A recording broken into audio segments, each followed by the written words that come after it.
Assalamualaikum warahmatullahi wabarakatuh.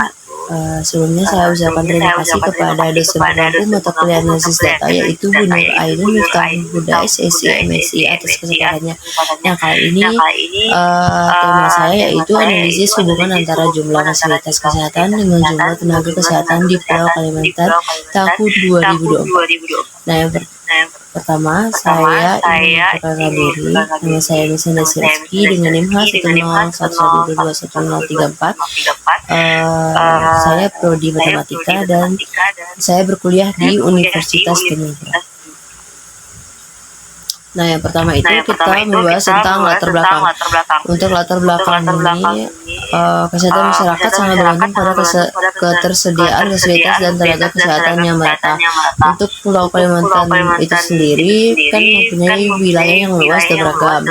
Untuk menghadapi tantangan pemenataan, jumlah fasilitas kesehatan biasanya memengaruhi kebutuhan tenaga kesehatan. Penelitian ini bertujuan untuk menganalisis hubungan antara jumlah fasilitas dan tenaga kesehatan di Kalimantan pada 2024 untuk mendukung perencanaan kebijakan yang lebih optimal. Selanjutnya untuk rumusan masalah, yaitu ada 3, bisa teman-teman lihat sendiri. Nah, selanjutnya untuk tujuan penelitiannya ada 3 poin, bisa teman-teman lihat. Nah, untuk alur penelitian itu ada 9, bisa teman-teman lihat sendiri.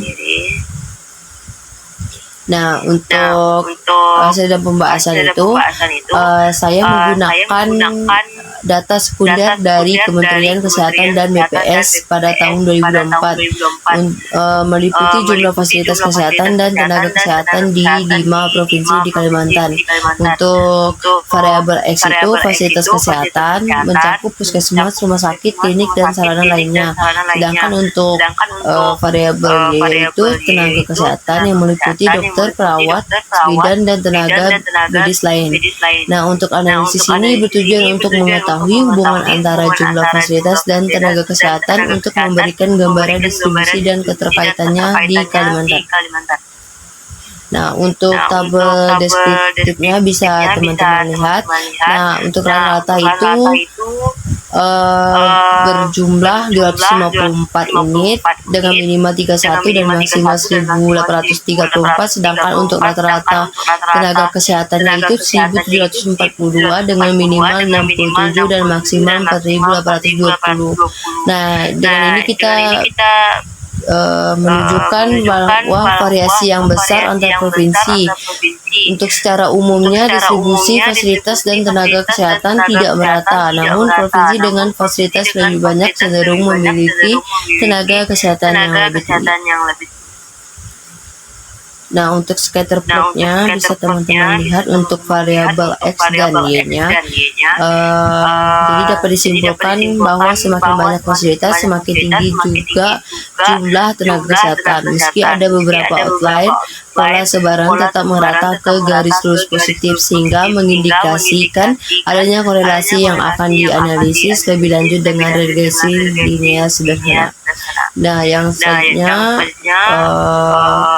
bisa teman-teman lihat, yaitu rumusnya ini, dan ketika dihitung hasilnya B1-nya 2,45 dan B0-nya 350.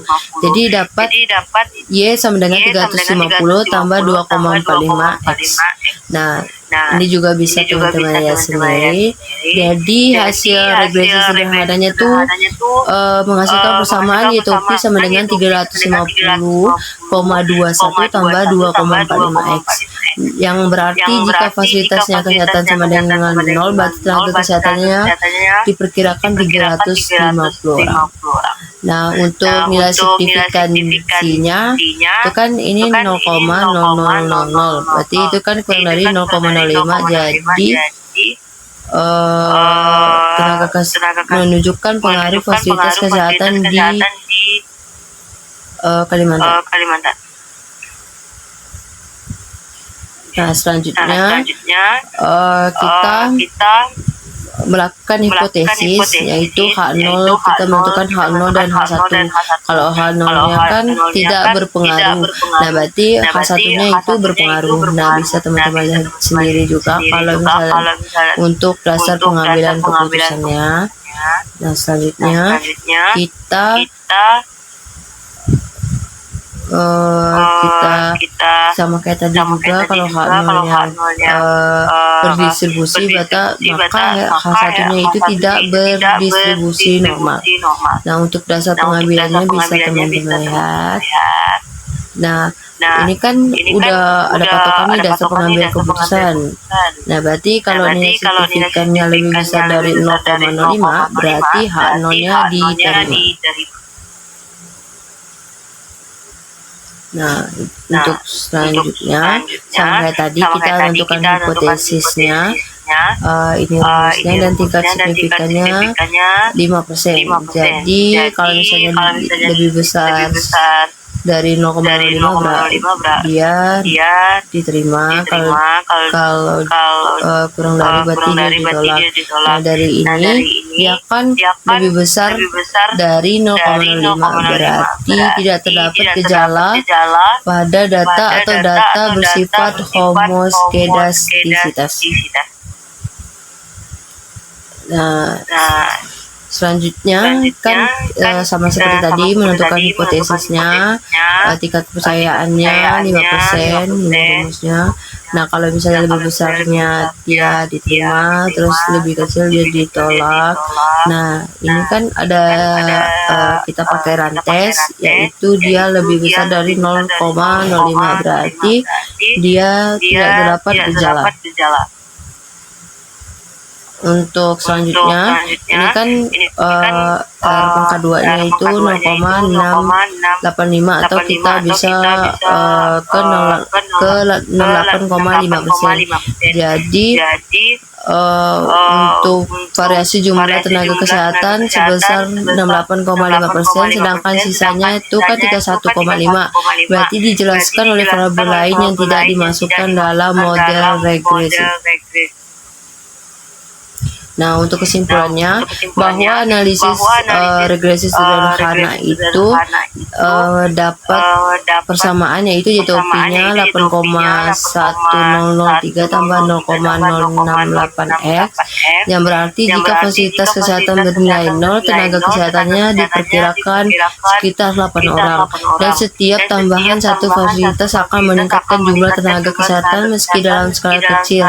Dan untuk nilai koefisien determinansinya sebesar 0,75 yang menandakan bahwa sebagian besar variasi jumlah tenaga kesehatan dapat dijelaskan oleh ketersediaan fasilitas, sedangkan sisanya dipengaruhi faktor lain seperti kebijakan distribusi tenaga medis maupun kebutuhan pelayanan masyarakat. Nah, dengan demikian pertumbuhan fasilitas kesehatan perlu diimbangi dengan ketersediaan tenaga medis agar layanan kesehatan dapat berjalan optimal dan merata di seluruh wilayah Kalimantan. Terima kasih. Saya ucapkan terima kasih. Wassalamualaikum warahmatullahi wabarakatuh.